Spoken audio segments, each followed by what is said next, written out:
Hey everybody, Bob McManaman with Katherine Fitzgerald and Ken Summers. We're here to talk Cardinals Lions Sunday at State Farm Stadium. Let's get your guys' take on what to watch. What's going to flip this game? Hopefully, maybe the Cardinals go 3-0. Maybe Lions sneak a win in. I don't know how that's going to happen. Kent, what are you going to be watching and why? I'm curious if the Cardinals can show improvement offensively. They've done a lot of things well in the first two games. Kyler Murray running the ball, number one. Hopkins catching the ball. But the passing game, to me, hasn't been sharp. I don't think Kyler Murray's been particularly sharp as a passer. And I think there's so much there for them, so much more there for them. I mean, last week against Washington, he misses Andy Isabella, underthrows him, turned into a long play, but it should have been a long touchdown. Just things like that. Can he be better, from the pocket, finding open receivers? I think that's the next step for this offense to show. Katherine, what about you? What are you going to be interested to see? Yeah, I mean, to start, I think it's such a difference this year that the questions of what we're looking for is, can they improve on things that are going decently so far, as opposed to past years where it was like, could they score? But I'll be interested to see with Kyler Murray, if he keeps up what he's doing on the ground as far as will he get another rushing touchdown Sunday. He's got 3 in 2 games after having, 4 all of last season. We all knew that he was going to be that dynamic player, but just is that something that will be kind of sustained at the same level throughout the season? Does it vary so much by game plan week to week based off what the other team is going to allow? So just what happens now in week 3 against this Detroit team? I will jump in and say it's what's going to win this game for the Cardinals is their run defense overall. Detroit is allowing 204 yards a game after 2 weeks, which is nutty, stupid, bad. And Kenyan Drake's ready to have a big game. I mean, if you got him on fantasy, start him. He's going to have 100 yards. Now, look, he's going against Gerard Davis, who is a madman, rebuilt his body this offseason, and he's always given the Cardinals running backs fit. So I think the Cardinals will go off on him still, but that's what I'm going to be watching. What about predictions? We know how we like to do that. Katherine, you hate giving them, but you're asked to give one as always. So give us your prediction. Yes, I will do my job. I think that the Cardinals win it.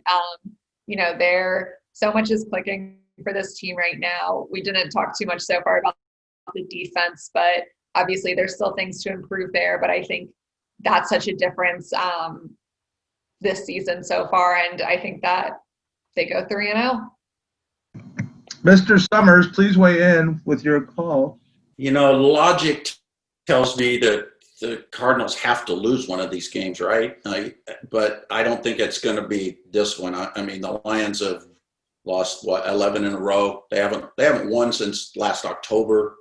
I don't think this is a good matchup for them at all. I think the Cardinals are rolling a little bit, and they know what's ahead of them. They need to win this home game before they go on the road for 3 straight weeks. So I think the Cardinals win this by like 10 points.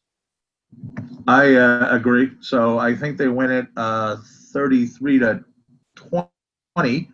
and they haven't been happy with their play, and they haven't been either week, and they beat a very good San Francisco team and a very good Washington defense, scored 30 on them, and said that they didn't play well. So, okay.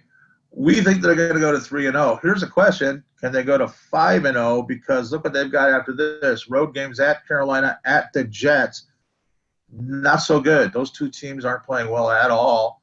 We'll see what they do Sunday. But I think they definitely go to 5-0. You set up a huge Monday night thriller in Dallas at the Jerry Dome. Kyler versus the world, center stage. Oh, my, you think they're talking about him a lot now? Wait till that game happens if they're 5-0 and they go into Big D. What do you guys think?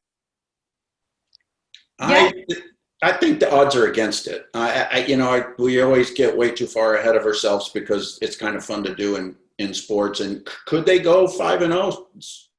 Certainly. I think they're going to be favored in each of these games. And Carolina doesn't have McCaffrey, and the Jets don't have anything. But logic tells me they're going to lose one they shouldn't. That they'll probably be 4-1 after 5 games.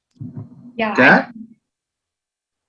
It can go either way. I think that obviously ahead of the season, had you asked me if they could go 5-0, I would not have thought that was going to be happening, but it is so possible now, just looking at, these teams. You mentioned how banged up they are.